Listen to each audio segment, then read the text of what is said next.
Thinking Aloud. Conversations on the leading edge of knowledge and discovery with parapsychologist Jeffrey Mishlove. Hello and welcome. I'm Jeffrey Mishlove. Our topic today is the making of a spiritualist medium. My guest is Karen Frances McCarthy. She was formerly a major media political journalist and war correspondent, but today she works as a spiritualist medium. Enormous transformation. She is the author of Till Death Don't Us Part, which is the story of her transformation, and that's what we'll be focusing on today. Her first book, The Other Irish, was supported by Ireland's Department of Foreign Affairs as part of Ireland's cross-border peace process. And she's currently enrolled in a doctoral program in Cambridge, England, researching contemporary ghost literature. This is an internet interview, and I'll switch over to the internet video now. Welcome, Karen. It's a pleasure to be with you. Thank you, Jeff. It's lovely to be here today. You have a very interesting life story, having been a war correspondent, having worked in Iraq. I've met other female war correspondents, and they are tough. And as I recall, you even described yourself as an atheist at that phase of your life. So it's an enormous transformation to go from being an atheist war correspondent to having even any interest in something like spiritualism, which is certainly one of the most radical postures a person can take within the realm of religious and spiritual communities. Yeah, it's definitely out there. It's definitely wouldn't be anything near the mainstream in terms of religions, for sure. Well, let's start with your childhood, because as I recall, you had a conversation with your parents, and you began asking them when you were first having intimations of phenomena, and your parents began to remember events from your childhood that you yourself had forgotten. After my partner died, all sorts of strange phenomena, which, as you know, is in the book, started to happen. And it kind of forced me into having to do this 180 very, very reluctantly. But it took a very, very long time to come to terms with it. But when I started eventually even having this little glimmer of, is there any possibility there's something greater to consciousness than what I thought? I went to my mother and I asked my mother, have you ever, was there, I just couldn't believe this would just come out of the blue. And I went to my mother and asked her, do you remember anything, when we were kids? And she did remember me talking about this, and I did remember, she remembered me talking to my great grandmother, like knowing her by name. I then started to remember people who would just sort of show up at the bedside, and you'd wake up in the middle of the night when I was a child, and they'd just sort of be there, sort of relatively expressed, just standing there looking, never knew what they were for. And you would just say, and you're a child, and it seemed very normal. When I remembered it back, with all of these years later, and oh God, I do remember that old man, I do remember that person. They just seemed very normal at the time. Of course, when you get into middle-aged and you get stuck in your ways, and then this sort of thing starts happening, it doesn't seem normal at all. But I do remember as a child feeling it was very normal. And then I did remember then, and this was what my mother reminded me of, and I've actually written a story for the Irish Voice on this, and the Girl Guides house, Fern Hill in Wicklow in Ireland, going off there. And they had these huge, big, heavy military bunk beds.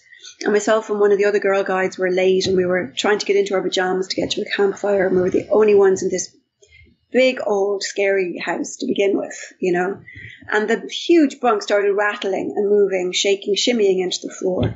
And, these happen when you're very young, and you kind of forget about them. And then you get to be in college, and you're too cool to be, and you just kind of life moves on. And I didn't even give any of these things a second thought until they started happening again in this big old house I was in Virginia all those decades later. And it started kind of coming back to me, oh, you know, there were these odd things before. So they do happen. And actually, they do happen to quite an awful lot of children, actually. You know, I have a friend whose son sees same thing, sees just wakes up and sees people in the room just looking at him the way I did. So I do know that it does happen quite a lot to children too. But yeah, my parents had to remind me of that. As I recall the experience with the Girl Guides, when the heavy metal bunk bed began moving all by itself, you were punished for reporting it. Yes, we got into trouble for scaring the rest of the guides because we were stuck in this huge, huge old country house in the middle of nowhere, which had long since lost its luster, I have to say. And there were a whole company of guides there.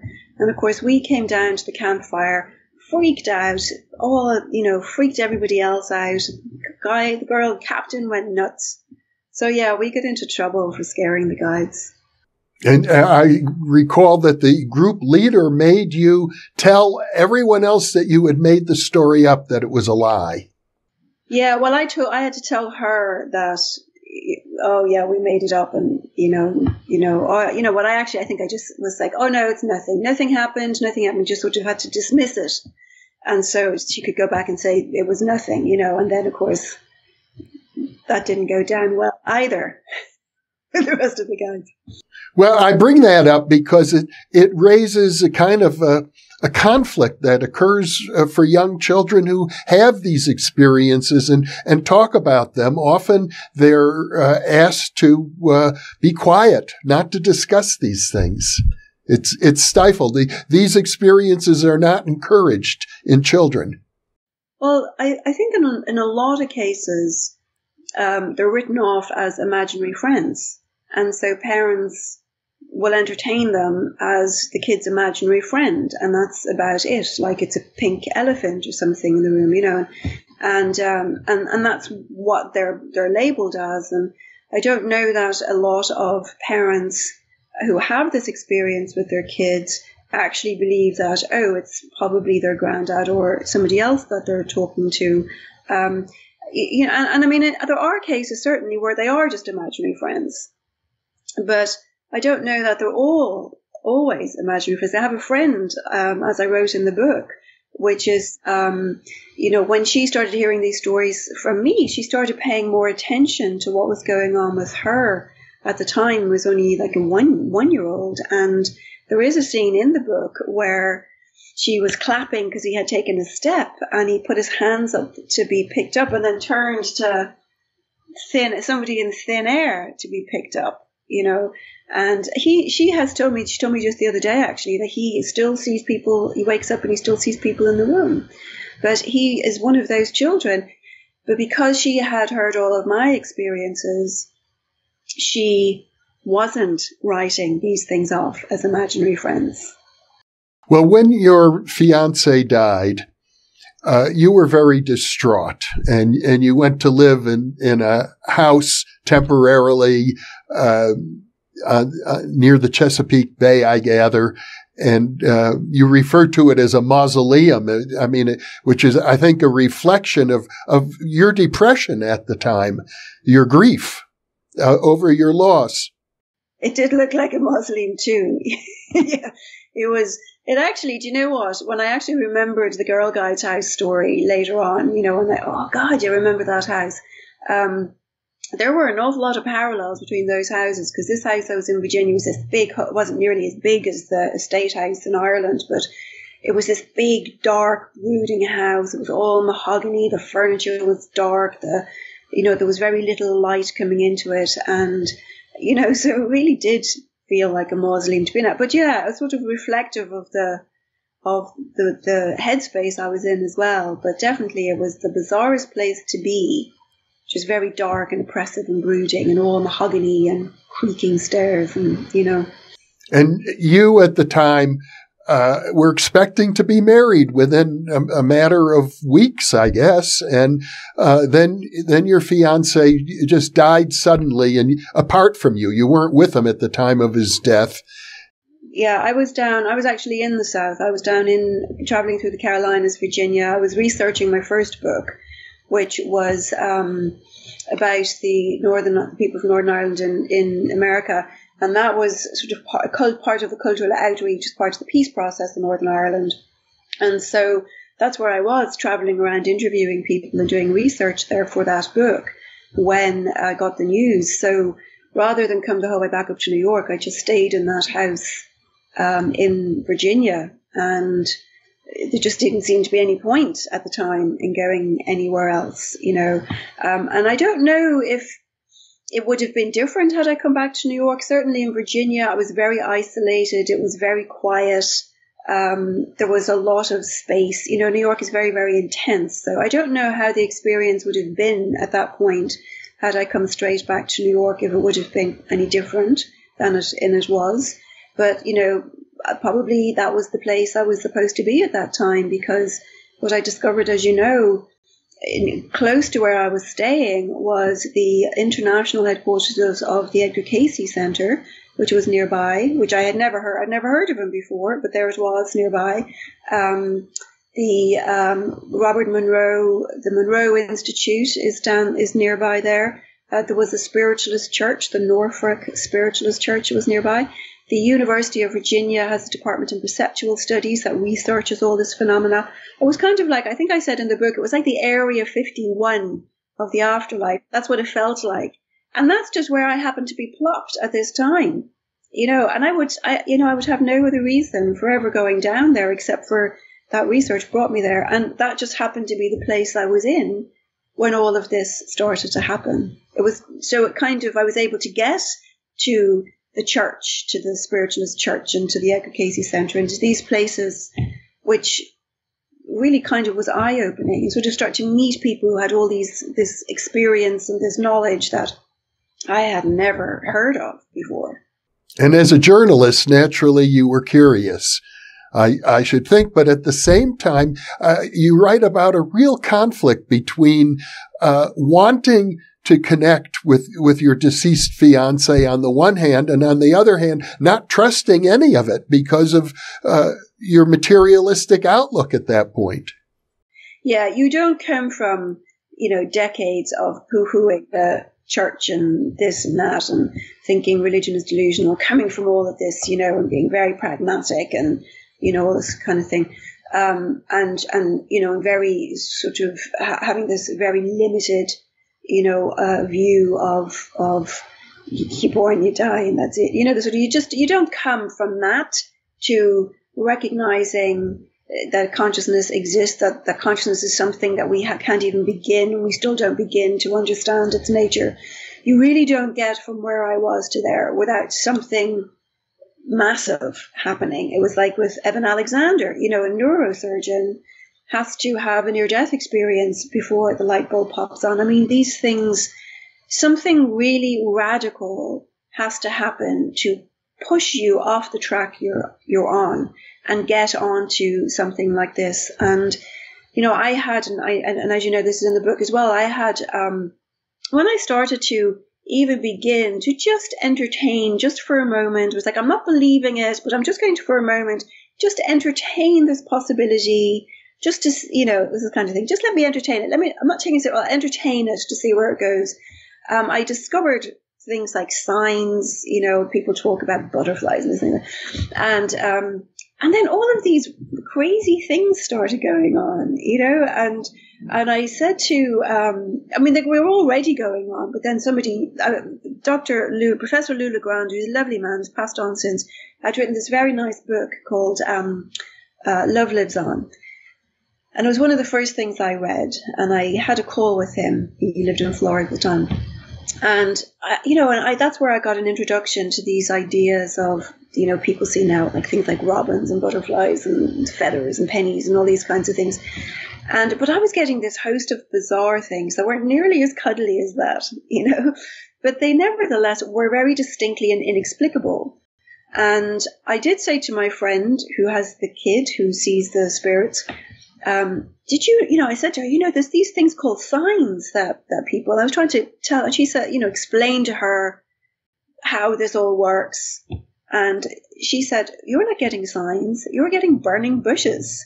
Like what I was getting was so massive and so obvious that's what it took for me to even entertain the idea that this wasn't grief-induced delirium or, I was always trying to rationalize it away.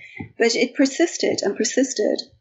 And it had to be that, it had to be, things again, creaking, moving, things pulling on my hair, these weren't things that could be misconstrued or misinterpreted. These were very clear.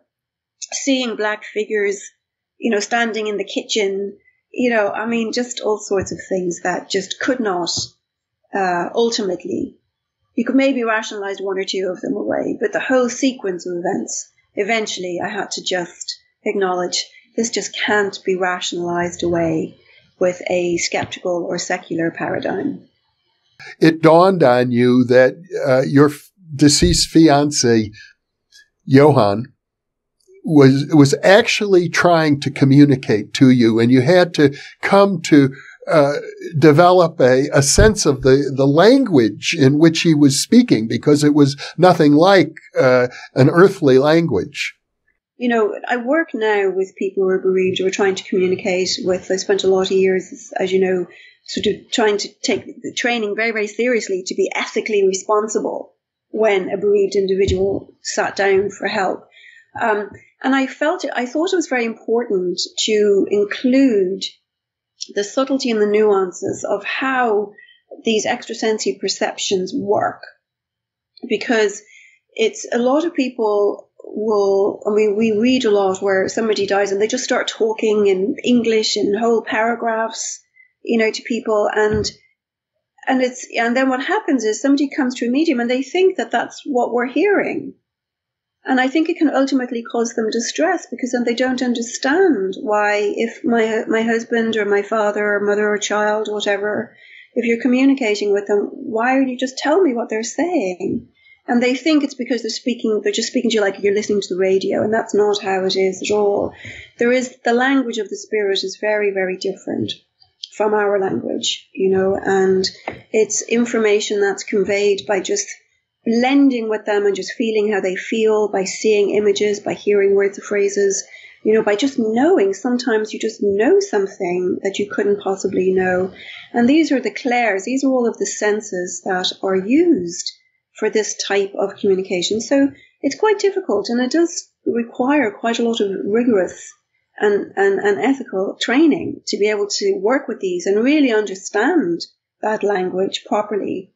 Not only for me with him, it's easier with him because we know each other already. So it's just two-way communication. But when you're trying to work with a third person, you really want to make sure they understand what you're working with. So they actually are healed by the experience and not harmed by it. Well, of course, there's been in the history of spiritualism many instances where people feel they were taken advantage of. Typically, the worst cases are out and out phony mediums who are simply doing it in order to make some money and have no ethical qualms about deceiving people. But even mediums who are sincere can sometimes be harmful. I think to be responsible in this area, you need to do an awful lot of personal healing, personal development. It's not just about mediumistic or psychic development. You really have to do an awful lot of your own healing. Otherwise, you're just going to drag your own stuff out and pop it onto somebody else, which, as you know, there's a whole chapter in the book where I ran into this early on, where, a few people had encouraged me because I started having communications from random people, and a couple of other people kind of convinced me I should go and work with this. And I thought, if I'm going to work with it, I better do it properly. And my first steps, as you know, into this area of trying to find who to work with, people who haven't done their own research, haven't self-educated, haven't self-healed, are lacking self-awareness. What they were doing was just burying me in superstition and all this misinformation and false ideas. And they weren't doing it maliciously. They genuinely believed this stuff. So after that experience, I was like, without a doubt, I need to find some teachers with who have an awful lot of integrity, so that I've got people who are really educated, really healed, really self-aware, so that I can actually learn from them in a healthy and positive way to have a healthy and positive influence on other people. Because what makes this communication happen, as you know, is the bond of love between people. So by definition, this work should always be healing. And if it's not healing, then something is wrong with the work, with the medium, with the communication. You are never going to have it. By definition, if this person's coming to communicate with you because they love you, they can only bring love and healing. They cannot bring you harm. So people were telling me things like, oh, I was holding him back, or he was lost and he was wandering the earth. And, as Colin Bates, one of my early tutors said, Minister Colin Bates said, how can somebody be lost? How can anybody be where God is not? And it's that simple. And that's what we need to remember. But there's, as you say, there's a lot of people out there deliberately just trying to make money. And then there's a lot of people out there who do have some ability, but so little personal healing and so little just knowledge and education that it ends up being harmful. What they're purporting to be happening ends up being harmful. Well, it does make sense, except for this. I know rescue circles, spiritualist rescue circles, to find these lost spirits and help guide them along their journey. And that seems to be is something you're criticizing at this point, or am I misunderstanding?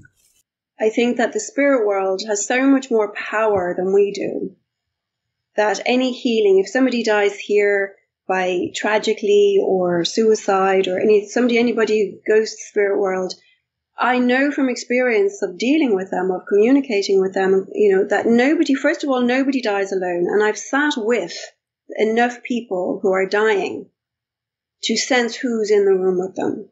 And there was always a gathering when somebody is about to, and there's always a gathering before they pass.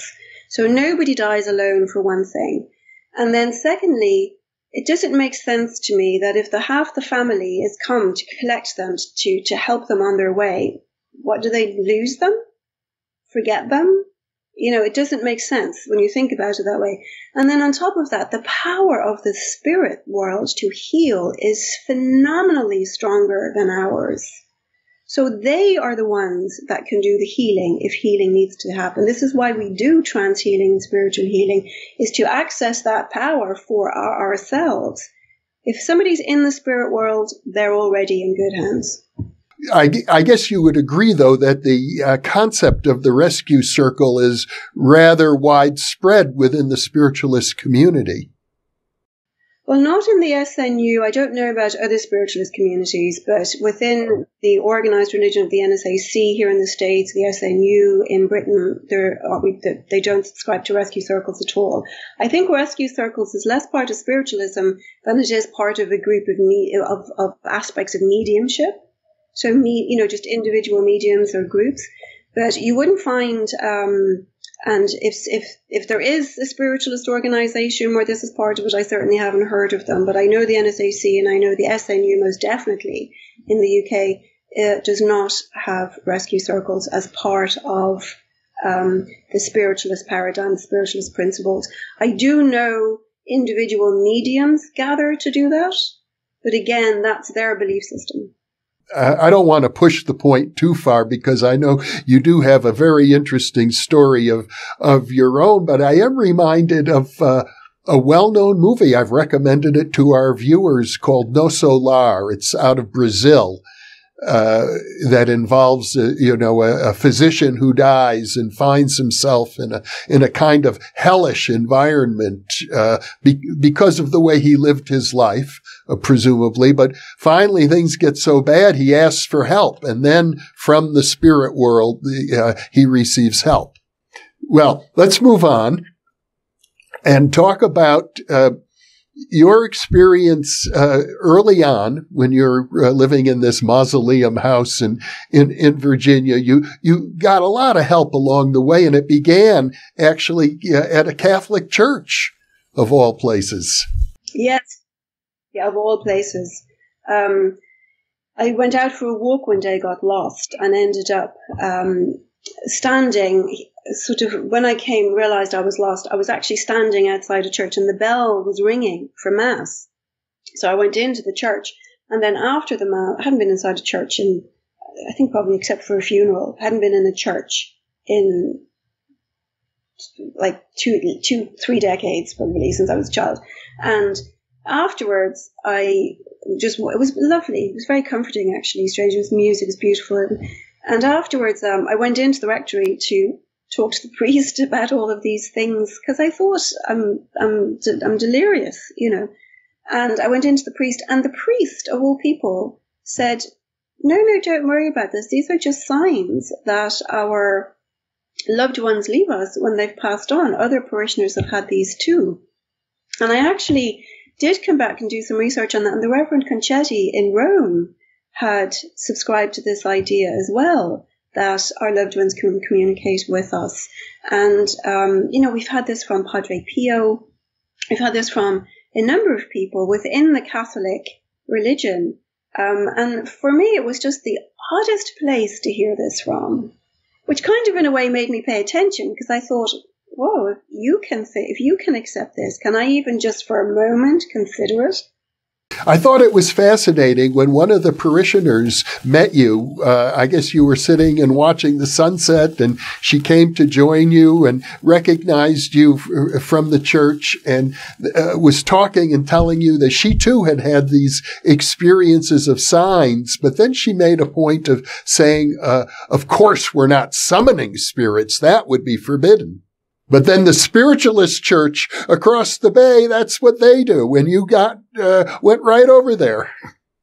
Well, I think there's a difference between extending an invitation or an intention for somebody to communicate and summoning. Summoning has these connotations of sort of witchcraft and pentacles and lighting fires and demanding somebody come out of the spirit. A summon, sort of, you're demanding somebody arrives.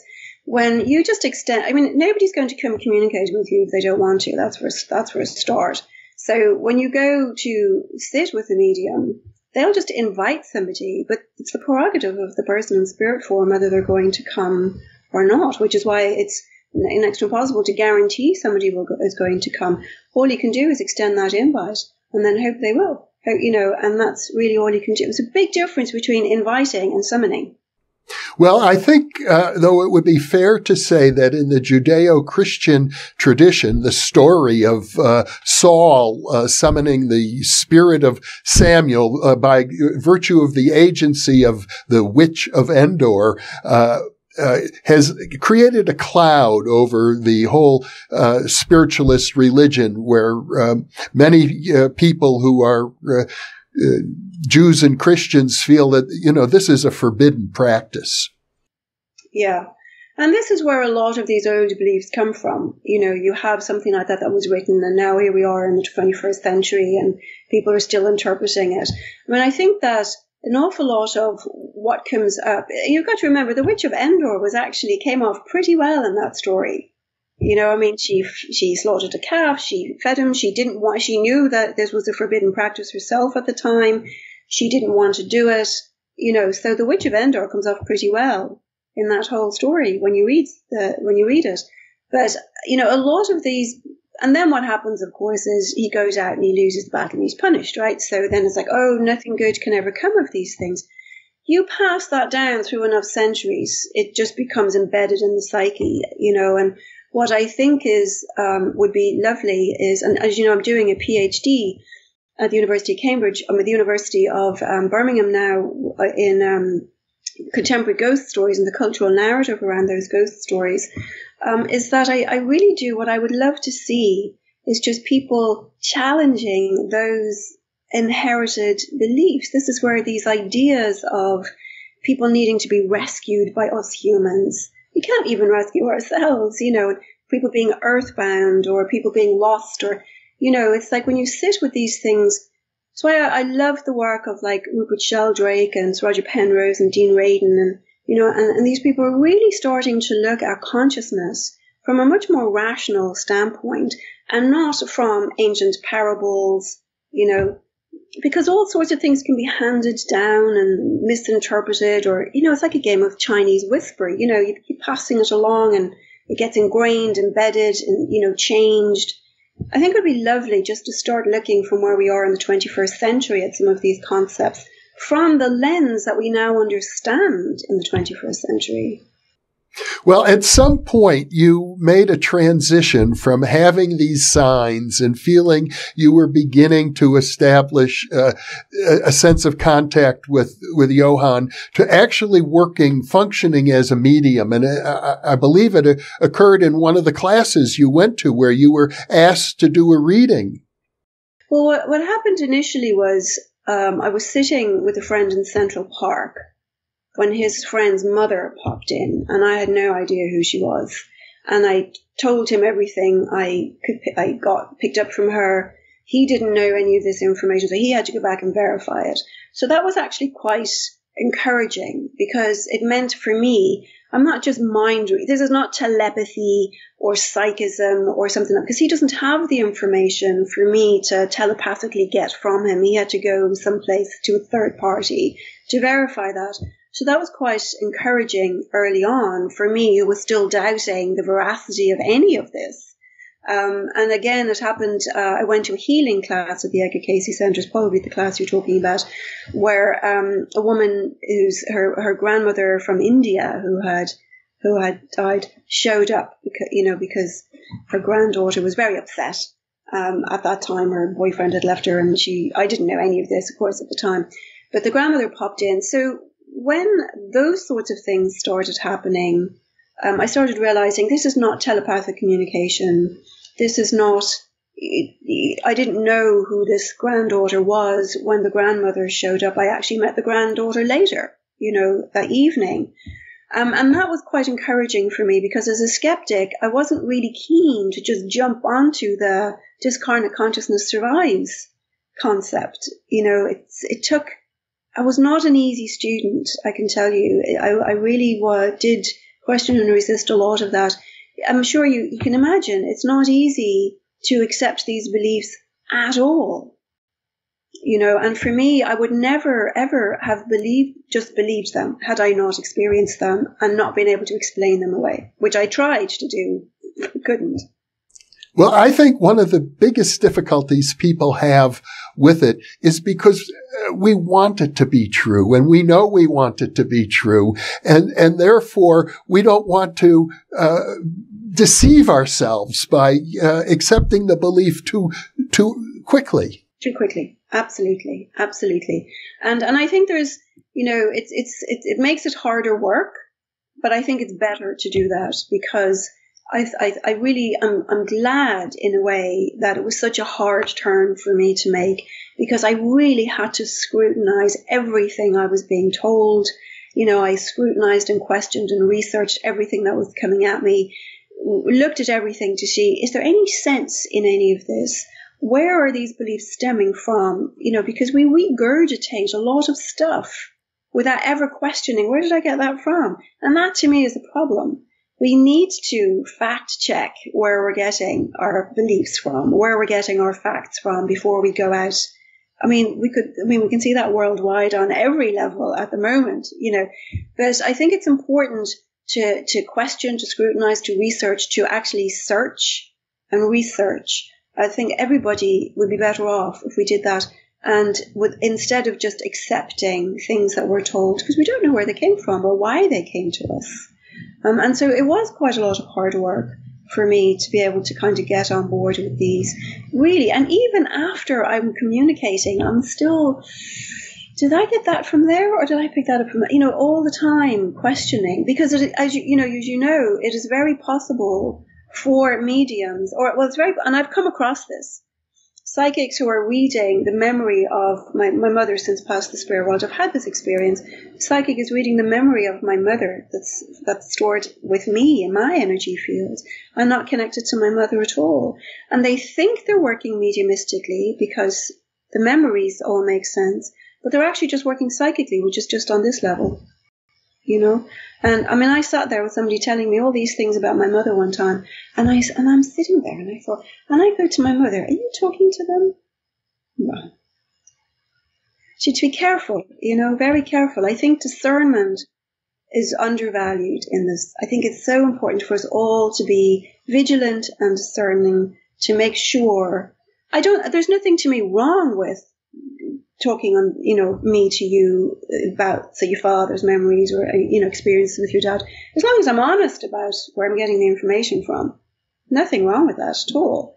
But it only becomes suspect if I'm trying to tell you I'm talking to your dad when I'm really just picking stuff up from you. There's nothing wrong. It can be very, very helpful just working with somebody who's sitting in front of you on that one-to-one level. It can be very helpful as long as you know you're doing that and you're honest about it.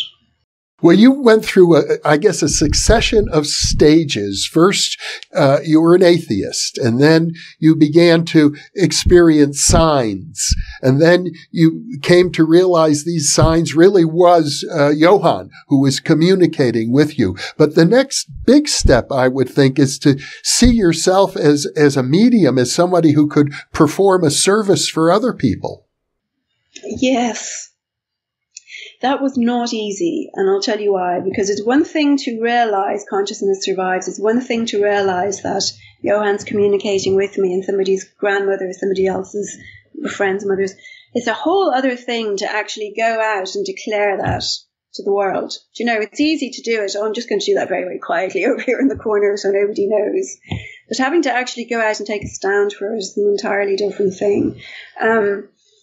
And because what had happened was, it became quite apparent that initially all sorts of physical phenomena were going on out there just to get my attention.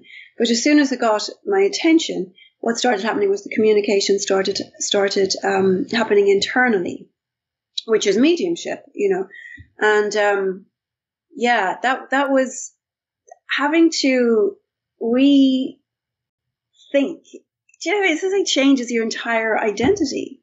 And of course, everybody I had known prior to this were like me prior to this, so all of a sudden it took me 2-3 years to even just admit to it, to be honest, outside the small little circles, to anybody else. It took me a long time to just be able to admit to it, because I knew that all of the people I knew were just like me and they weren't going to have any time for it, You were a war correspondent, and you've described yourself to me as a political liberal. And my sense is that political liberals tend to be very rationalist, very fact-based, and to some degree materialist. Yeah, but you know what? I actually think that is helped, even though it made the turn much harder to make. Ultimately, I think it helped because I have questioned everything. So I haven't, and I didn't just take on board somebody else's belief system. I didn't take on board, as you know, there's whole sections of this book where I'm going, wait, hang on. And I do all this research because I just couldn't just take on board anything somebody else said to me without having to go fact check it myself, and everything had to be consistent and make sense. It's like I was saying to you, knowing the healing power of the spirit world, we know that if somebody dies here in distress, that's where the healing will happen. And we can pray and we can send but we have to think, this is the way we kind of think when you come at things, you question everything, you're rational about everything. Even and I don't really want to go off on a tangent about this, but an awful lot of people come to me and they say, oh, well, what did he say about the afterlife? And that's a whole conversation, as you know, for another day. But I was like, what I'm more interested in at the moment is just knowing it exists, knowing that consciousness is something radically different from what we thought it was. What does that mean for us now on this? We're here for a purpose. This is eternity. We're already in eternity. It doesn't start when we die. If we're here for a purpose, what are we doing here? And that's where I kind of feel the focus should be for me, which is why the whole book is just set here. It's not channeled from the afterlife. It's not about what happens when we die. It's about how love lives on, how love continues, how we have a purpose in the here and now. And that's really, I was hoping, the message to get across of the book. It's like, how does this knowledge help us live better right now? Karen Francis McCarthy, I think you exemplify that very well. The book is beautifully written. There were points, I have to confess, where I was in tears actually reading some of the passages. Are very, very touching, and your writing style is brilliant. So I want to encourage our viewers to check out this book. It's a great book. And I'm also encouraged to think that we can have interviews in the future as well. I'm fascinated by the research you're now engaged in, looking at ghost depictions in contemporary literature. I know we'll have a fascinating conversation someday about that. Yeah, very interesting stuff going on. And in real contemporary literature, like Man Booker Prize-winning literature, the idea that, ghosts always haunted us. They're always the sort of two-dimensional character. The hero is the living person. Well, in 21st century ghost literature, the hero is the ghost. The actions happening, like Lincoln and the Bardo, actions happening there. It's just been this huge shift. Super interesting. So yeah, I'm very excited to talk about that. Well, thank you so much for being with me, Karen. Oh, it's been lovely to be here, Jeff. Thank you for having me.